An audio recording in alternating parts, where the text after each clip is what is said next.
What is going on, Post-Sunday podcasters? I am your host, Pastor Johnny Sierra, with you guys today. And before I move any further, Pastor Tim doesn't know about this, but I for all my Diamond fans, I think you guys are going to know what I'm referencing to when you hear what I'm about to play for you guys. Oh, there it is. Woo! We've come full Symmetry, circle. baby. Symmetry.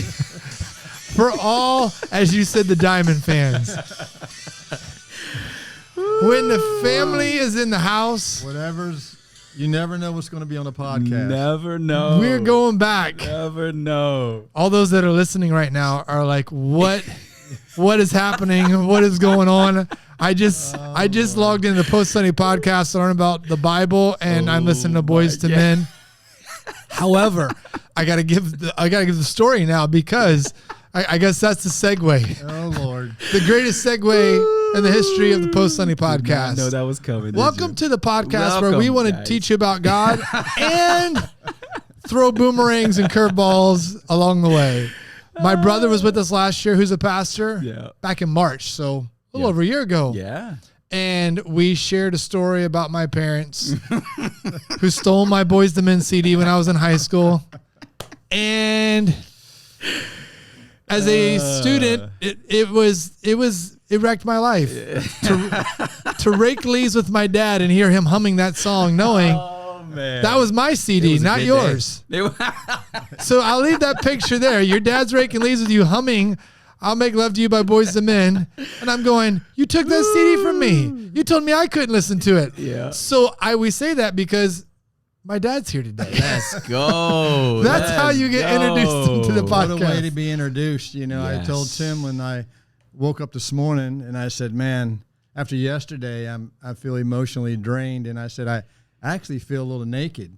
I said, but now after this morning, No, that no, introduction, stop the pod. I really feel. Stop I'm the like, man, pod. what in the world? Way to go, Johnny. Oh, man, dude. The Whatever it extra takes. content no one knew they were getting today when you Wow.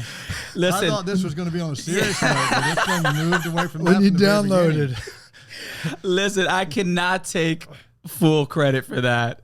We've had one of our Diamond fans hit me up this early, for those listening, yesterday morning, and was like, dude, you got to bring this back full circle. So our people, man, shout out to our people, man. They listen. They are attentive. They know. And anything that they can do to put us in the fire, they're going to do it, man. They're going to do it. Listen, we tell you, this is not your normal Bible podcast. And Bible in life. all the above. All the above, man. I need to just breathe for a second. Yeah, you breathe. I'll You take the welcome reins a little everybody. bit. We are so thankful for you guys joining us here today. If you've been with us, we have been in the way of the Messiah, 52 weeks of Jesus. We are on episode 15 now, and it has been already just drinking from a fire hose of so much information and content. And today is a treat because we kind of knew that we would have the OG here with us today, but we weren't so sure. But with all things, it's possible with God. All things are possible with God. So he made a way for the original gangster, Pastor Timothy Grandstaff Sr, to be with us here today, man. We're super appreciative for you to be here today. Well, thank you, Johnny. It's a privilege to be here, and always when we get to come to Orlando and, of course, visit the family. But we're always so blessed when we get to go to Genesis Church and just see firsthand what God's doing there, and just amazing ministry, amazing people. You just see their heart and love for God and for one another. And so just kudos to you guys. Definitely proud of our son here and all that he's doing. But a lot of people come up yesterday. Thank you for giving us your son for Ray. Well, mom had a whole lot to do with that. But I told him, I said, it's not all about one person. Yeah. If it wasn't for the family, if it wasn't for a team like they have here, you can't do it alone. We can do far more together than we can ever do on our own. And it's a team effort. when God's in it, then you just stand back and let him go to work. Yeah, that is a staple of ours here at Genesis, and I think it's because it's part of your life story, brother. So I'm excited, man. I'm excited to have you. Yeah, it was great, man. Yesterday was kind of we've been in the bulk of Jesus, but there's some segments to it that we've been diving into, and this one's very relational in the next few weeks that we're going to talk about. But it just lined up so well with just how do we plug into Jesus, into the inner circle of Jesus, when everything is up against us, when we feel like we just aren't meant to be in the circle whatsoever, right, based on life situations. And so you were able to really speak on that, on what that looks like. And I think it related so much to many people, you know. So. Yeah, because they look at their current situation in life and they automatically just can't ride themselves out for many people. And so to hear your story, it was amazing, and we want to hear it here today, you know, bits and pieces of it. But Pastor Tim, I'll kind of let you lead the way a little bit on just your dad's story and just where we're headed here in the episode. The title of today is pretty much how do you get into Jesus's inner circle, and we're stemming a lot of it in Mark chapter 3, 31 through 35. And before I give it over to you, man, this was one of those scriptures that I was a little bit growing up just confused a lot about, because you hear Jesus say, you know, in the midst of a crowd and friends, his family comes to him and approaches him and his disciples say, hey, your family's here. And he kind of presents the way that he presents it. It just, to me, I don't know, it took me back, you know, because family's everything, right? And when he came across in that way, like, who is my family, right? Because we'll read that here, but who is my family? And he looks around and he says, those that follow the will of God are my mother, are my brothers, are my sisters. And I didn't understand that up until, you know, a few years ago, just really diving in. But just kind of talk to us a little bit about that, Pastor. Yeah, when we talk about do I belong in the circle of Jesus, what we were looking at in that passage is really, we know Jesus is always giving us a bigger picture. He knew his mission, he knew his purpose, even when those around him didn't quite know it. Yeah. Even his mother Mary, you know, for all that she did and for as great as she was, for God to use in his story, didn't quite understand. So you can connect dots all the way back to when he's in the temple and they come looking for him as a child. And he's like, I'm in my father's house doing my father's business, right? So you have this reality where that picture is being presented. There's passages of scripture where, you know, Jesus says, you must hate your brother and sister, you know, to follow me. And people are like, what do you mean? And we understand that word hate is mistranslated in our understanding culturally. What he really meant was love less, in the sense of you must love me more than even the closest people around you. I'm to be at the top of your life. And so when they come looking for him, he's casting that net again. Like, yes, they're my family. Everyone actually realizes this. So do I. But I am here teaching right now, sharing, and the people that are here wanting to do the will of my Father, they're also my family, because that's why I came. So that's the backdrop to the story. What we did yesterday was, and what we want to do on this podcast for those that are listening, because we do have watchers and we have listeners all over that don't attend Sunday. I had a young person come to me on Sunday service. He's like, man, I love watching you guys. Young guy. Yeah. So they're coming in from different angles. We wanted to take that, and my dad was coming in, so I was like, this is a great time. I've never shared his story. That's awesome. In the way that he did yesterday. Just bits and pieces, and I've touched on it, and I was trying to think yesterday, I think in 14 years, I've touched on it 3 times at Genesis Church. Wow. 4 times, including like a chapel at Family Christian Academy. But I rarely step into it. And I think that a lot of it, as I was talking with my mom yesterday, is you fight a little bit of shame or embarrassment because of all the tragedy in your life, you start to feel like the more I say this, the more people are going to go, man, you got a dark cloud of death around you. I don't know if I want to hang out with you. People joked yesterday, I don't know if I'd ever go hunting with you. You get that stuff, and that's cool. That's real. And I think that's what maybe makes you step back. And then I think there's a reality as we get into this today, and I know for Dad as well, is that we grew up where there's a lot of traveling speakers that would share and go from church to church with their story. And you begin to realize sometimes, and I'm not painting everyone in the same brush, but people were using their story to manipulate through emotion, responses and things like that. And so we've been very cautious not to use our story to manipulate emotion for a response that we just want to be able to claim and move to the next town with. And I think that God was just setting it up. I had no clue 2 weeks ago when I shared a little bit of the story on Sunday morning and touched on it from that perspective. Does Jesus care about my pain? I think that is when I went home and God started to say, hey, your dad's coming in. You need to talk with him about this. And so that's what we're going to do today. We're going to come at the question, though, do I belong in the circle of Jesus? But the same way we did yesterday, and there's going to be more. So if you're hearing it for the first time today on the pod or watching, great. If you've heard some of it yesterday, we're going to step into some other aspects today we didn't. Some other things I know Dad wanted to share that he's learned, some of those aspects of it as well. But really, two kind of angles coming into that question are, what do I do if I don't feel like I belong in the circle of Jesus because of what I've done in my life or what I've caused or what I've chosen to do? And then the other perspective is, what if I don't want to belong because of what has happened in my life? And that's the amazing part of yesterday, as we launch into this, is the feedback.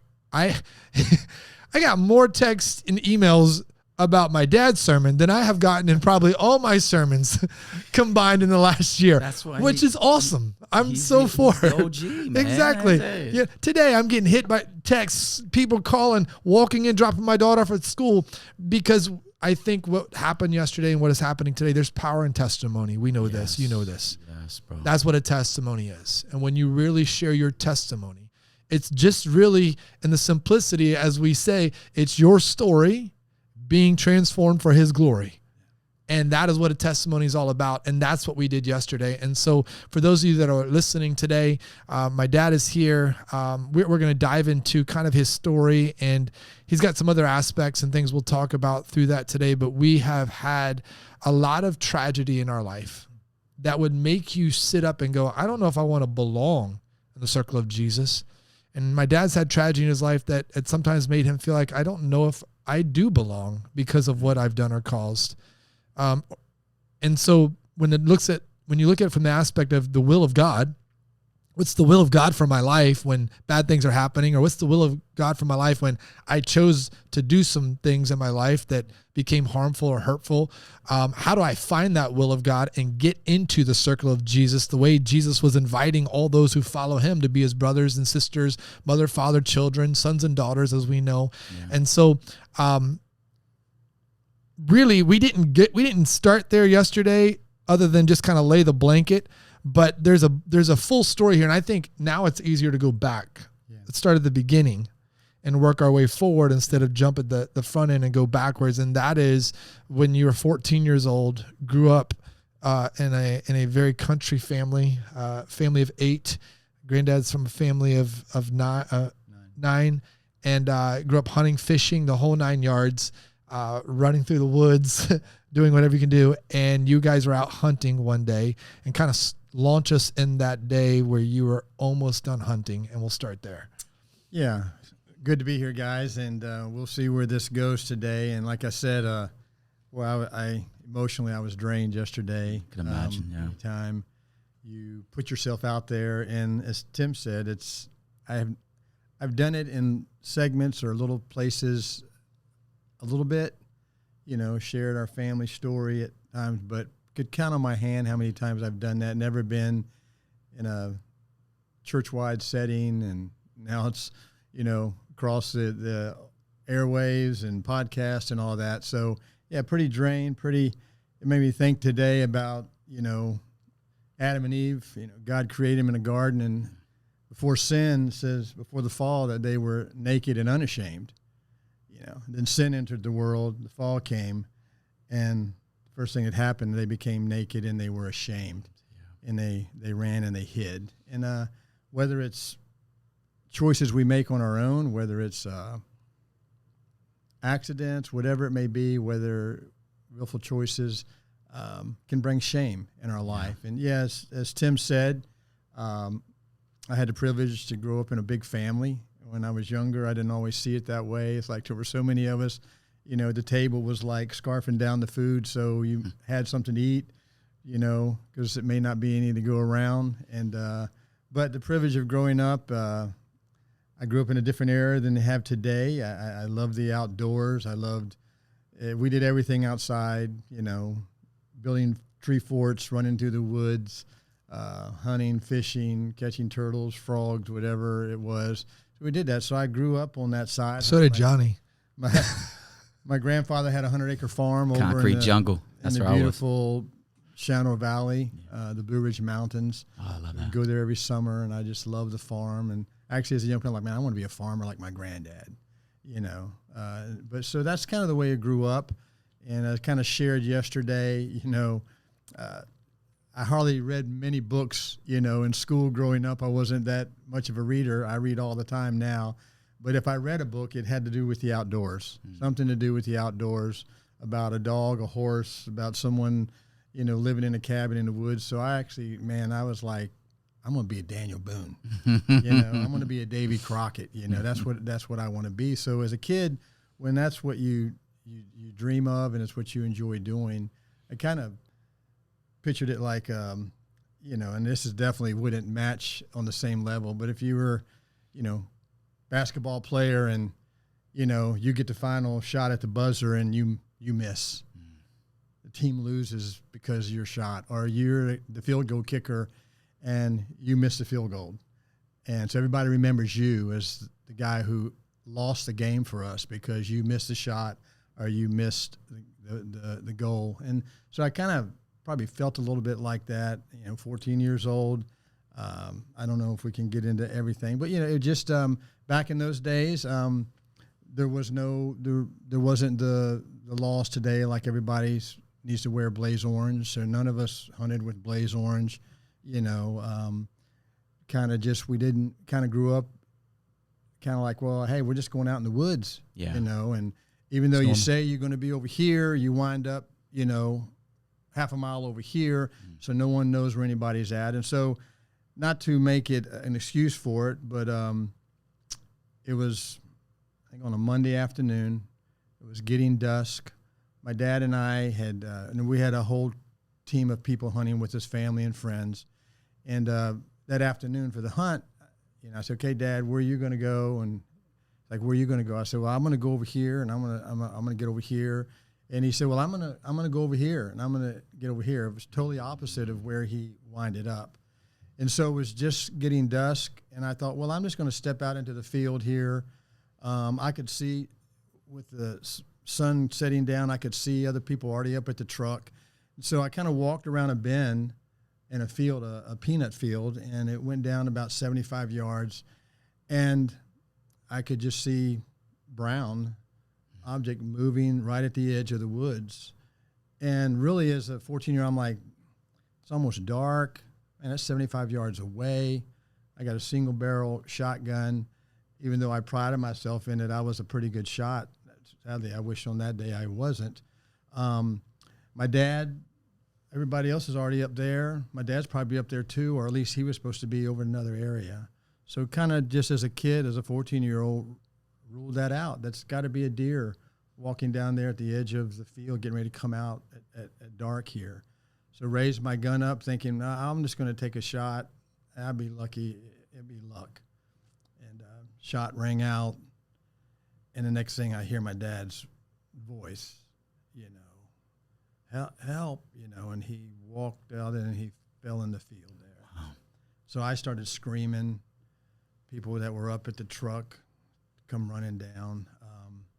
So then, as a 14-year-old, you're not only now have wounded your dad, you're visually seeing him lay there with blood pumping out of his chest. And actually, a man named Gene McIntosh really was a part of saving our dad's life, because he actually got up and got me and said, "Come on, let's go." Mm-hmm. He was going to walk away.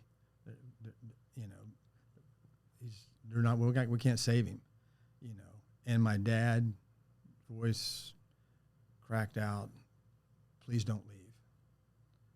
And so Gene took off his coat, plugged one side of his chest where the slug had gone through both his lungs, nicked off a piece of his heart, actually, and come out the other side. Wow.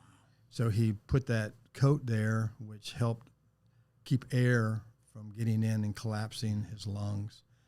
And so just a lot of it's a blur, but definitely, even as a 67-year-old man now, I can go back and visually see that, and that's even hard today. Man. I've heard bits and pieces of it throughout my life. I'm the oldest cousin. We have a big family. So dad's from a family of 8. We take these pictures at Christmas, and there's like 70 of us, aunts, uncles, cousins, grandchildren, great-grandchildren at Christmas. But I'm the oldest of all of them, so I've gotten to hear, I think, a little bit more of the stories throughout life, hunting and fishing with granddad as well, until he passed away. There are pieces of this story, though, that I think are just incredible. And we were talking this morning. There's articles that have been written, newspaper articles, hospital articles, the whole 9 yards on just this piece of his story, because we were at a funeral years back for my aunt out of Virginia Beach, and this guy, Gene, was there. And now he's sitting around the table telling this story from his perspective. And I've never heard that, and a lot of them haven't. And Dad, he's 14 years old, so a lot of it's stuff he didn't realize, because you're in shock at that moment. And so when you're hearing him say things like, "Your grandfather looked at me and said, I'm not going to die here today," because he's just that strong of a man type of a deal. And, there was a truck, I believe, that it was almost like broken down, that they got started up or something, he said, that shouldn't have done that. But I think the biggest piece of the miracle, and Dad shared a piece of this yesterday, is that they're in the middle of nowhere. They're like an hour and a half away from civilization. This is the Grandstaff family. Like, if you're going to go hunting, we're going deep into the woods. And there was a little small country grocery store, and someone had made a false call, prank call, 911 for a heart attack. Wow. And there's an ambulance sitting in the parking lot when they get there.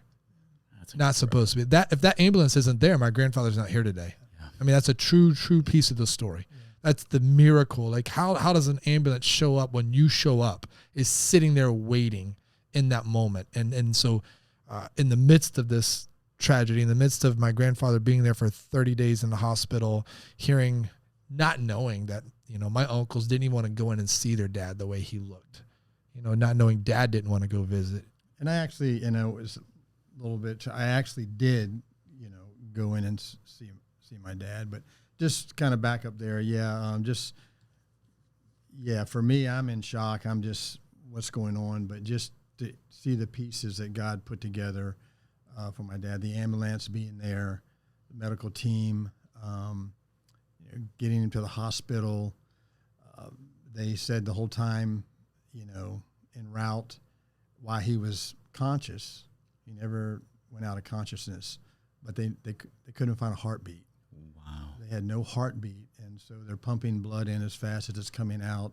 They pumped in like 16 pints of blood in him. He gets to the hospital there. My mom finally arrives. She's way away. We're 2 hours away from home. Yeah. The people, and when the surgeon comes out, I remember being there. I remember him telling my mom and another pastor. The pastor led my dad to the Lord. Said, as a surgeon, we have no medical reasoning as to why your husband is even still alive right now. Either he has a connection with somebody we don't know, and he has an incredible will to live, which he had both. Yeah. And so, long story short, complications set in a couple of days in. They had to go in and do open heart surgery on my dad, and that's when they found out that part of his colon had to be taken out. That's when they found out that, wow, this slug had actually nicked the tip off the bottom of his heart. That's how close it came to ending his life. And a miracle in itself that 30 days later, he's released from the hospital to come home. And so in all of that, hundreds and thousands of dollars of medical bills that my parents, they had just started a new church, planted a new church. They didn't have insurance. They didn't have stuff for our family. And I have a whole box at home. My mom gave me a box before she passed. It's all the letters and all the receipts. And she has this notebook of all the people who gave money. I think one was $100. Everything was like $50 or less. And $5 here, $10 here, added up to hundreds of thousands of dollars that when he walked out of that hospital room 30 days later, medical bills completely paid for, a family with no insurance. And so, you have to look for the light in the midst of the darkness. So that was one part of a trajectory that started our family. I didn't say started our family, but just like it was a tragedy. And, I want to say out there, we live in a fallen world. We're human beings. We make errors. There's honest mistakes. There's honest errors that we make. And man, I didn't mean to do that. And that was, for me, that was it. There's mistakes that happen because we just may make choices really quick and not think about the consequences. And then there's choices we make that we know could have wrong consequences, and we make them anyway. And it's not right. That's wrong. But how can God take all of that, and actually turn it around? And he didn't say all things are good. I after all of this, the last thing I wanted to hear from someone is a lot of the scripture verses that we quote all the time to think we're helping people. God's grace is sufficient, which it is. All things work together for good to those who love God. And it took me a long time to really work that verse out. And actually it was after my dad and my brother's accident that it doesn't say that all things are good. God says, it didn't say, in fact, there's a lot of bad things. We live in a fallen world. Yeah. But he can take even the bad and he can work it for good if we'll allow him to do that in our life. That's good, man. That's good. Wow. So you take the story and you have pieces, little details that if you were to just sit in them for a moment and, you're like, you can't put yourself in his shoes, but you're 14 years old. Your dad is starting a church. So, you don't have finances. You don't have insurance. The will of God comes into play, right? Like what's the will of God? We're doing the will of God, and yet tragedy strikes. And I'll kind of roll through a few pieces so that we can kind of sit in, I think, more the top end of all of this, because I know you have some things there. Within Dad's story, as he shared yesterday, he loses a really close cousin. It's like a brother. And that news comes on a Christmas morning. So it's not just, tragedy. It's on the day you're supposed to be celebrating and joyful and giving and waking up and, family and traditions. And then my grandfather's starting another church, and they're actually living in the church at the time because they are in the midst of just what pastors do, right? You surrender all, and sometimes you don't think about where money's going to come from. You're just trying to do the will of God. And my dad's youngest brother, Jay, who's almost 3 at the time, is sliding on the banisters of the stairwell at the church building, like all kids want to do, right?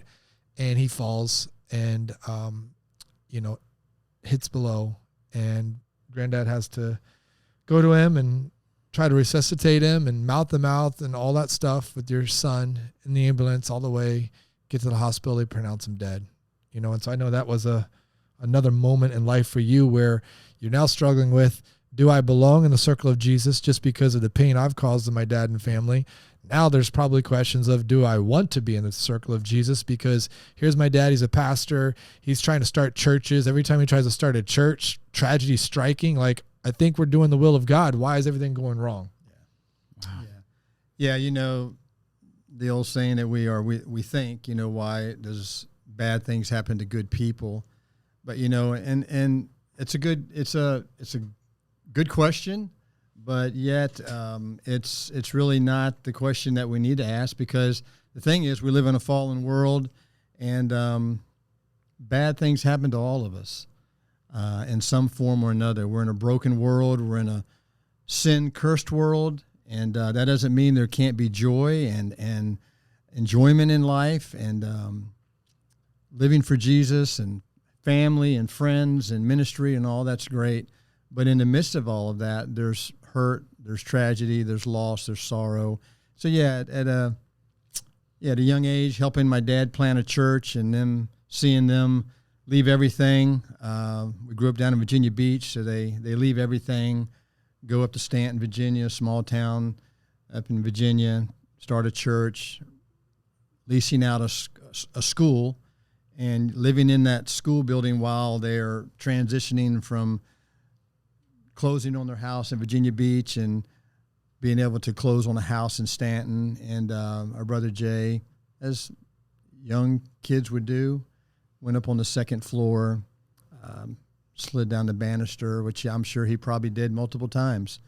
And just on this day, lost his grip and fell down to the second floor and, lost his life. And so watched my parents go through that, really saw it take a toll on my dad. One of his many comments, but one of them that I'll always remember, he said, as a pastor, I've been at the bedside, prayed for many families while they've lost a loved one, preached hundreds of funerals, but until you have to walk through it in your own shoes, you really don't understand what you're talking about. And so, to walk through it in our own shoes is a whole different reality, and it takes the grace and mercy of God to sustain us. So we take your story, which is loaded, and once again we can unpack details upon details of what that was like. You shared yesterday there was a time in your life where you ran from home, you dabbled in the things of the world, drugs, alcohol, pornography, all those things, because you thought the world had a better circle than Jesus for your life to cope with those things, like many people do. They think that, when I go through hardship, there's got to be something other than that can help me get through this. And Granddad comes to you. He's getting ready to preach that night in town. He invites you to church. Yesterday you shared you had this moment in the truck with him where, he just looked at you and said, I love you. Yeah. Something you needed in your life.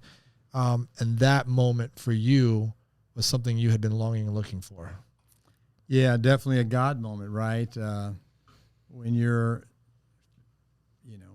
see yourself as a wayward son who left home right out of high school, going to kind of go live on my own, do my own thing. And so I'm living up in Harrisonburg, Virginia, working at a modular home factory, building mobile homes. And my dad actually shows up on my job one day, and I was like, whoa, how long has he been here? Did he hear me say something wrong? Whatever. But long story short, he says, I'm here. I'm doing a revival service in New Market, Virginia this week, and thought we might get together. And, hey, are you free Saturday? Let's go walk out on the farm. And so we went out there and kind of small talk. We're walking the fields with our guns and looking for a squirrel, rabbit,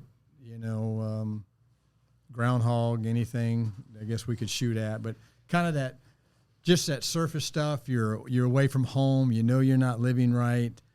You're wondering what your dad's thinking about you. And so wasn't depth conversation that day, but when he dropped me off that day, something happened that was profound that changed my life at that time, that brought me back to God. Was that I looked over, and my dad was a tough guy.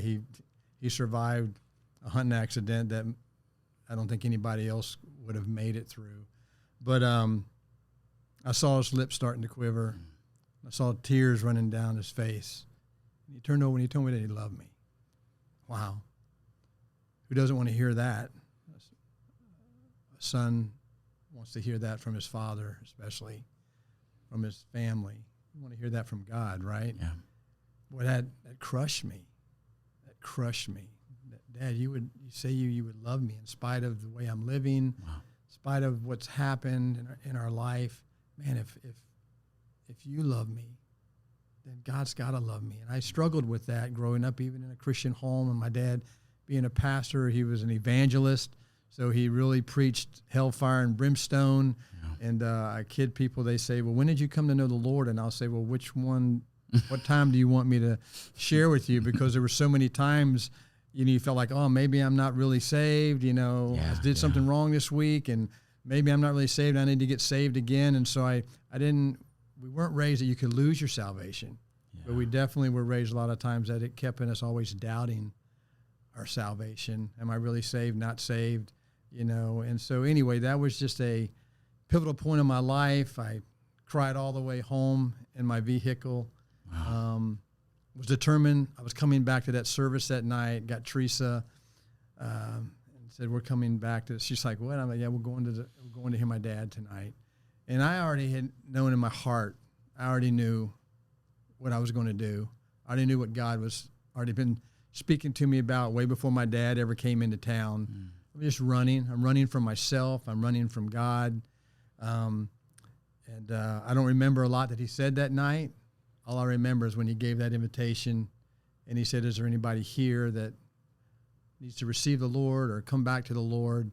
And my hand went up and I could hear his voice change. That quiver started in his voice. So that night in a little town, New Market, Virginia, at Mount Carmel, and then that's my dad's church, but Swift Creek, regular Baptist church. I came forward. I came back home. That's amazing. And my dad and I had a crying spell, a hugging, and not only did I come back to my earthly father, I came back home to my heavenly Father. Man, yeah, that's powerful, man. That's you don't know what you until you lose everything. Yeah. You don't know how much you need God in your life. And you were feeling that.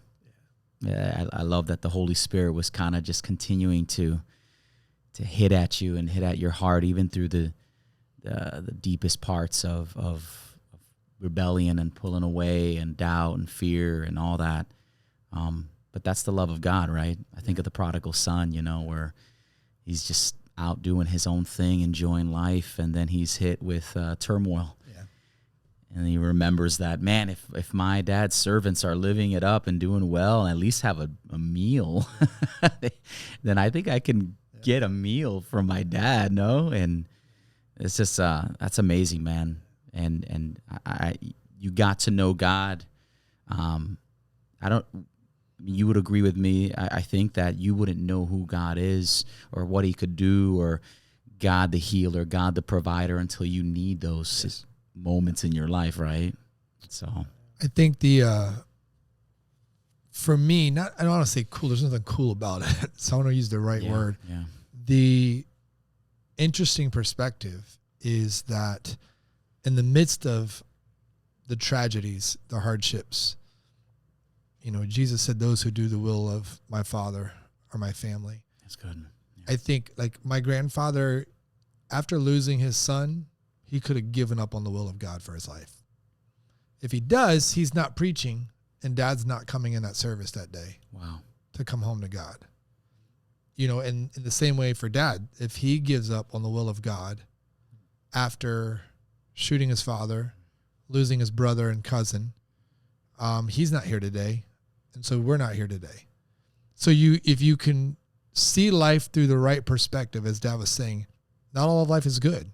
But God can take all things and use them or turn them for good, right? Bad and good things. Fast forward a little bit because I know you have some pieces here as we get to the end here today. But dad comes to the Lord, eventually ends up in Lynchburg, Virginia, and is going to Liberty, but he's newly married, got some little bratty kid they've just had in their life, one on the way, and he's working, trying to hold down the fort, trying to provide, trying to go to school. Mom's waking up and she's saying, I'm finding your dad asleep on the kitchen table, or he was trying to study late at night after working, and all that stuff. And it just, in that moment, didn't work. And so dad starts his own business, successful landscaping, tree care business, becomes probably the biggest, if not one of the biggest in our town. We're finally making money. We didn't grow up with money, and we definitely don't have a lot of money, but we were at least maybe coming out of drowning, as a family, sometimes survival mode. And I'm going to give my half of the business back. I'm going to sell it back, and I'm going into full-time ministry. I'm going to do what God called me to do, and that's to be a pastor. The door's been open. I'm in ninth grade when this happens, when he begins this process. And during my ninth grade year, I'm in school and I get pulled out. And that's because his sister's been in a horrific car accident. They had to use the jaws of life. They had to life flight her to the regional airport an hour away, not the one in town. She was dead on arrival a few times. She survived by the grace of God. And then he goes into full-time ministry. And the bookend of the story, and I think this is where we can then step out of that, is a son who shot his father has a story in his family where father shoots son. And in a bookend hunting accident, my grandfather shot and killed my uncle, my dad's brother, David. And he didn't make it. His life was taken. 2 weeks away from having his son. Son was to be born, my cousin, David Jr. What's interesting to me as we sit here today is the man who laid in the field and said, "Don't leave me here. I'm not going to die today," in essence, that had the will to live. Eventually, because of life, losing a young son, other heartaches, you're a pastor, you're dealing with deaths in your own family. Dad's like, "Man, I've lost cousins and all that stuff you wouldn't believe." Lost the will to live. His heart broke. We would say, medically he had a heart attack, but 9 months later, after a hunting accident with my uncle, he had a heart attack in the garden out back in my grandmother's house. My dad and I were the first ones there. Remember standing there that moment. My dad was telling me yesterday when my grandfather shot my uncle and we were there, neighbor tackled me in the yard, wouldn't let me go down. My aunt was already down there with my grandfather. My grandmother standing in the front lawn screaming. They're in the woods. My dad ran down, didn't get all the way to the scene, but he said something yesterday that just struck me. He looked at his dad, his dad looked at him, and they just had those eyes. And I wonder in that moment, here it is again, right? We went through this. You shot me. Now I've shot your brother. And there is where we said early on, I think for dad and them has been some embarrassment and some shame as a family. How do we tell this story? We look like a bunch of foolish people with guns. And if we tell this story, can God use it for good? Because people would just say, "Man, y'all make some dumb mistakes in life." And the reality is all of us make dumb mistakes. And some of those were dumb mistakes. They absolutely were. And yet at the same time, God has wielded that. And Dad has some pieces today, I think, as we're closing out here, that for those that are struggling with, do I belong because of what I've done in life, or do I want to belong because of what I think God has allowed to happen in my life? Why it's better to be in the circle of Jesus. We need a couple hours to unpack all this, right? So as Tim was saying, and I'll quickly talk about that because I'd like to end with something I didn't have time to share yesterday. But anyway, Tim said it's right. I'm struggling with what does God want to do with my life. I'm going to go in ministry, not go in ministry. I grew up in ministry, so there's two sides. There's a front stage life and there's a backstage life. It's not all glamour, but I'm struggling with that, and I'm finally just allow God to tackle me, and I'm like, you know what? I'm selling out. I'm going all in for God. It doesn't mean everybody's supposed to go into full-time ministry. In fact, whatever you're doing is your ministry. Yeah. And they say to make a major decision or a move or something in your life in a year, it can be traumatic. And so I look back, and in 1 year, I leave my career in the secular world. I come on staff at Thomas Road Baptist Church as a youth pastor. A couple of months later, I lose a brother, 33-year-old brother, David, to a hunting accident with my father. And then 9 months to the day my brother passed away, my father dies of a heart attack, but actually died of a broken heart. So within a year's time, career change, don't just lose a brother, lose it in a way that was so devastating on our family. How do you mourn the death of one while you're trying to comfort the other who was a part of that?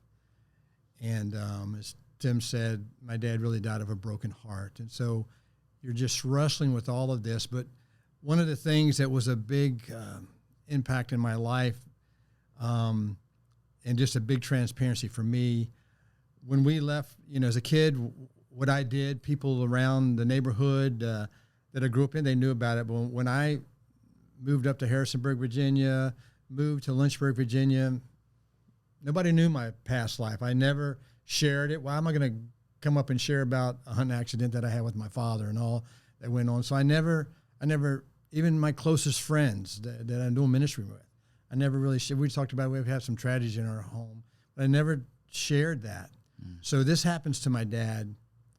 And so I'm just like, not only does all of this come back down on me about what I did with my father and then my dad, and then I just felt this urgency that while my dad is facing all of this scrutiny, newspaper, people are just like wanting interviews. It's all over the news and paper about a father shoots his son in a hunting accident. And I feel like, man, my dad's facing all of this. I'm coming out. I need to share what I went through in my life. So I started out to just write a letter to my father. So I wrote a letter to my father that I was going to give to him. Just give him a letter. And I had a friend that worked with me in ministry that worked for the newspaper. So he took me out to breakfast one morning just trying to encourage me with all that was going on. So I just thought, he'll be the first step, So I'm like, hey, Ray, I'll let you read a letter that I wrote to my dad. I haven't given it to him yet. Well, he reads the letter there, and he just, tears are just coming down his face, because he never knew. I'd never shared this. And so anyway, so he said, hey, can I have a copy of this? I'd like to take it to, I'm like, what do you want to do with it? Well, I'd just like to have a copy. Well, he took it and went to the newspaper and went to a reporter, shared it with her. And so 2 days later, I get a phone call from an editor in the newspaper, reporter, saying, can I meet with you? So a lady came and met with me. And so just told her the whole story growing up, what happened with me and my father. Now this has taken place. And so they said, well, we'll let you know if we write something and put it in the paper.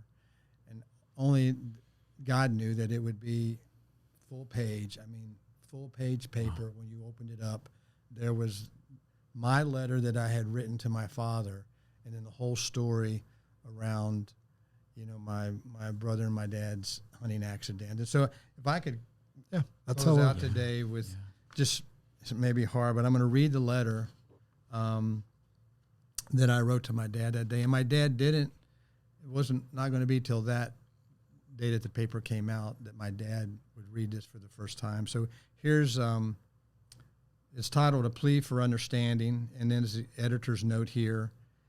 It was hunting season 22 years ago.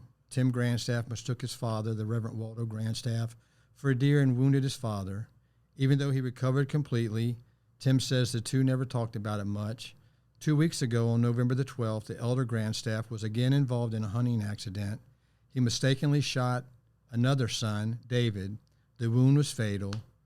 Tim Grandstaff decided to write his father the following letter that happened. His father will read it today for the first time. And here's my letter, and maybe this was as a 36-year-old man, my first time of almost being able to share, and sadly share with the world, what I went through with my father. So here's what I said. Have you ever made a decision you regret? Would you go back and change it if you could? If we're all honest, we've all been there. Whether the consequences are great or small, we face the guilt, the regrets. We've gone from sorrow to anger and inevitably ask the question, why? That's where I found myself 22 years ago at the young age of 14. Because of a wrong decision, I sent a 20-gauge slug ripping through the body of a person I mistook for a deer. That person was my dad. It was only by a miracle from God that my dad survived. For that, I will ever be grateful. For 22 years now, I've kept silent. Very few people outside my family and friends ever knew. Even though I knew my dad forgave me, we never talked about it much. I was too embarrassed, and I felt that Dad thought he would make me feel worse by bringing it up. So over these 22 years, I've pretty much suppressed it, trying to deal with all the emotions that come along with such a mistake. The embarrassment of what do people think, from my family to my friends. Don't get me wrong, there were words of encouragement from some, but the hardest to deal with were those who made cut-in remarks or didn't say anything at all. Sometimes I don't know what's harder to deal with, knowing or not knowing what people think. At a time in my life when trying to find my own identity seemed critical, this was a devastating experience. But the only thing that kept me going was my faith in God. Even though I couldn't understand why he would allow me to go through this, I knew that he was ultimately in control. But being human, I still struggled with the why. Why me, Lord? Why not someone else? Why would God allow me to shoot my father? This I could not understand. For 22 years now, the picture has been always blurred, but now I can see it a little more clearly. You see, God knew that 22 years later, my dad would make a wrong decision as he mistook someone for a deer. That someone was my brother, my dad's own son, David. Except the results would turn out differently. You see, my dad survived, but my brother died. Dad, when I look back at the wound I inflicted upon you compared to the wound you inflicted upon David, Dad, you should have died, and David should have lived. Dad, I can't keep silent anymore because I love you too much. Dad, I understand because I've been there myself. It's taken 22 long years, but now I get a little bit of understanding. You see, Dad, God allowed me to go through my trial so that I could be there with you while you go through yours. Dad, I don't know if God will ever choose to answer your why, the side of heaven, but he has answered mine in a little bit. Dad, there will be rough days ahead. You will relive that moment over and over again, wishing you had another chance. I know. But Dad, as terrible as it is, it's done. You can't go back to yesterday. All you can do is go forward for today. But Dad, I want you to know that you won't have to do it alone, because I will be there beside you to support you along the way. Dad, I want you to know that I love you very much, and I'm proud of you. I am what I am today because of you. Dad, I want to encourage you with the words from 2 Corinthians 4, verses 8 and 9. And it says, we are afflicted in every way, but not crushed, perplexed, but not despairing, persecuted, but not forsaken, struck down, but not destroyed. Dad, I know you've taken a hard blow, but we're going to make it, because we're going to make it together. Now I can say, Heavenly Father, now I understand. Dad, now I understand. I will always love you, your son Tim. In memory of David Keith Grandstaff, born September 1960, died November the 12th, 1993. David, you will truly be missed, but we will definitely see you again soon. That was a letter of my confession that my dad would read for the first time. I called him up that morning, always put the paper down at the end of the driveway, and I said, Dad, have you got the paper this morning? He said, no. I said, well, you need to go get your paper because there's something in there that you need to read. So that was my story to my dad. It was also my coming out. And it was the first time that the people that knew me in Lynchburg, Virginia, ever knew of anything that had happened like this. So God can use even what we, take for bad. Yeah. I think we ended yesterday, and if there's a takeaway here today, would be, you can either waste your pain or you can allow God to redeem your pain. To waste your pain is to internalize it, become bitter, angry, unforgiveness, always looking at yourself as to why. Or you can say, God, if you can somehow take this pain in my life, because that's what you did for me, Jesus. You took all the pain of the world, my pain, my sin, and you nailed it to a cross so that you could redeem us. So Jesus redeemed his pain. He didn't waste his pain. His pain was used to redeem the world. And so God can redeem our pain. He can redeem our hurts only if we'll allow him to do that in our life. Wow. I think as we close out, the concept is this. Let's bust the myth that because you're pastors, this is so much easier for you to follow Jesus. You must be closer to him and he must like you more. And there's blessings all around you. There are, but at the same time, we're human beings and there's heartache and there's trials and there's tragedies, and people really don't know the lumps and the bumps that sometimes we've gone through. And reality full picture is this.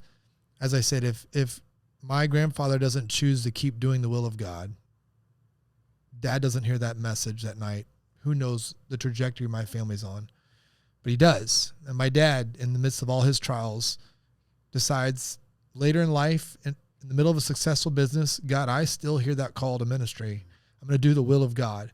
And growing up and getting to travel with my grandfather as the oldest cousin to some of those tent revivals and some of those little country churches, as crazy as it sounds to people, to hunt and fish with him, then to have a dad in ministry. I'm not here today, and maybe I'm not doing the will of God, right? So there's a trickle-down effect to all of this. And so this podcast exists. All of that because a grandfather and a dad, through the midst of some of the darkest, hardest moments you could imagine, said it's better to be in a circle with Jesus and to do the will of God, to belong to the family of Jesus. And so there's someone listening today, they have faced a moment they don't think that they can ever make through, or they're getting ready or going to face a moment they don't ever think they can overcome. And yet you're hearing the story of people that have walked through it, a person who's walked through it firsthand, to say, in the circle with Jesus is the best place to be in the darkest of times. In the family of God, doing the will of God, no matter how difficult it is, even if you don't get all the answers to your questions, is the best path to take no matter what. This is what the way of the Messiah is all about. Yeah. Wow, man, what a blessing. What a blessing in the power of testimony. Jesus' inner circle is determined not by where you came from, what you've been through, anything of your past, but by where you're headed. What you use that with, right? What you use, how you want to move forward. And you can be a part of Jesus' inner circle, and it turns out to be more your decision than his. He has already invited you in. That's the beauty of it, man. You're already invited in. You just got to choose if you want to come in or not. Let's go. Let's go. You on the hot seat next week. Woo! This is, next week I'm on the hot seat, but it's part 2 of this, man. This is part 1. So this is part 2. We're talking about, can shame determine, or can your past determine your future? Yeah. And so this is kind of part 2 of what you're. Guys. It was a pleasure. Thank you, man. It's been a great week. Thank you. And we got to head home reluctantly. Yeah. But we'll be back. On a flight. That's right. Straight out of here. We'll be back. Yes, we're so thankful to have you, Pastor, and we pray just safe travels and continued blessings for you and your wife. So. Family. So thank you guys for tuning in. Episode 15 has been amazing. Please subscribe wherever you follow us, Instagram, TikTok, YouTube. Hit the subscribe button, notification tab. We'll have a video up for you guys. We're on Spotify and iTunes, as you know. But just share this with anyone that you believe needs to hear it. And we can't wait to be back with you guys for episode 16 of The Way of the Messiah. Until then, grace and peace.